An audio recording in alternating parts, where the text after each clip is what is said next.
Chapter 1. My name is Jane, and I am depressed. Sorry. Let me try again. My name is Jane, and I am less happy than the world wants me to be. Better, she says, making a note in my chart. You know the world wants you to be happy, Jane. She darkens the screen of the tablet in her hands and slips it into the deep pocket of her powder blue lab coat. She gives me a small smile, just the slightest upturning of her frosty pink lips. She removes a bottle of pills from her other pocket and pops the top with clinical precision. She carefully taps 2 small pink pills into her gloved hand. They glow vibrant against the pale blue glove. She holds them out to me, and my body goes rigid. Every muscle tenses, and I unconsciously pull away. Her expression of placid boredom flares into hot pink rage in a moment. Her face is pinker than the pills that she now grips in her fist, as she stands and closes the space between us. Take your pills, Jane. Be a good girl. The world wants you to be happy. You're very lucky.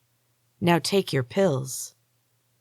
Her syrupy, sweet voice struggles to hide her rage, but her jaw is clenched tight. She spits out the words and thrusts her fist at me, opening it again to reveal the bright pink pills. I press my lips together and shake my head. A moment later, my head is spinning and I see stars. I find myself on the other side of the room, propelled by the wheels on my chair and the ferocity of her slap. My left cheek burns. Take your pills, Jane. She advances across the room, knocking over a metal tray in her eagerness. I have made a mistake.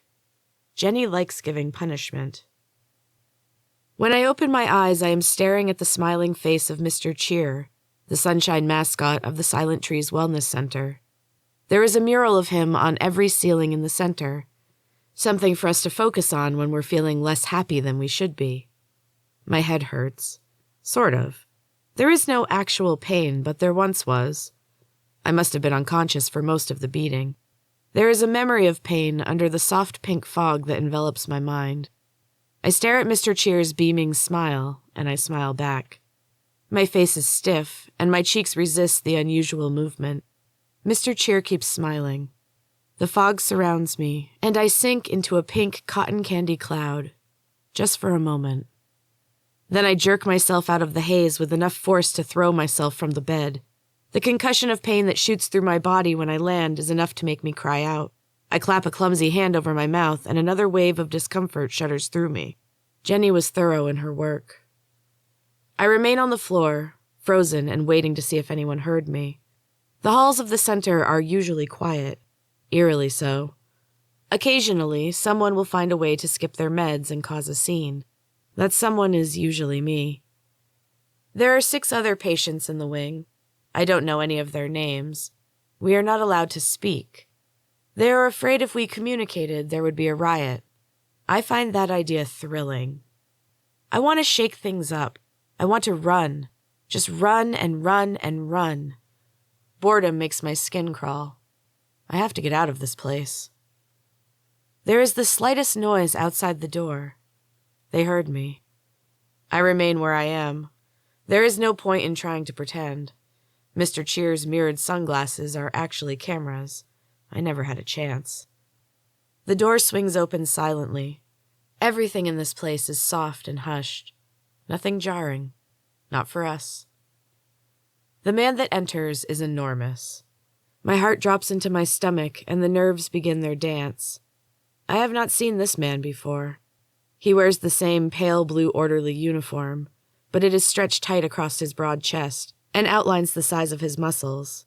His sleeves have been ripped to accommodate his biceps. He fills the entire doorway and has to stoop to step inside the room. I am going to die. The man closed the door softly behind him and took out his tablet. It looked like a child's toy in his beefy hand. Hello, Jane. His voice was low and gravelly. My entire body shook at the sound. I couldn't do anything to stop it. I fought as hard as I could, but eventually I gave in and collapsed to the floor in a shuddering heap. That's good. Give in to it. It's much better if you do. He tapped the screen of his tablet and added something to my chart. He smiled. His teeth are bright white and seem to glow. My tremors slow to an occasional twitch. But I remain on the floor, exhausted and empty. I can't fight anymore today. The large man slides his tablet into his pocket and kneels beside me. He gently rolls me onto my back and wipes the sweat from my brow. It's all right, Jane. Everything is okay. He slips his massive hands underneath me and lifts me into the air. The sweat on my back cools quickly as it makes contact with the air, and I shiver. The man curls me into his chest like a child with a favorite toy. He lays me in my bed and pulls the heavy blanket over me. I cannot move. The blanket's steady pressure holds me still. I will remain here for a long time. It's happened before. It is the worst kind of punishment. Alone with my feelings in this place where feelings are not allowed. And silence. So much silence. The man lowers his massive bulk onto the bed and the opposite corner lifts a little. He places his giant hand on my leg. The heaviness is amplified by the blanket. It is incredibly uncomfortable, but I cannot move. You must learn, Jane. He slides his hand to my knee and presses down. The joint bends past the comfortable point, and I try to wriggle from his grip. Nope, I'm not going anywhere. My knee hurts. It's dull at first, but getting worse. The man smiles and applies even more pressure. I bite my lip. Ligaments and tendons are stretched to the point of snapping. I hate the feeling so much, but I cannot cry out. I cannot let him win. There is wetness on my lip, and I taste the coppery tang of blood. The man shakes his head and presses one last time.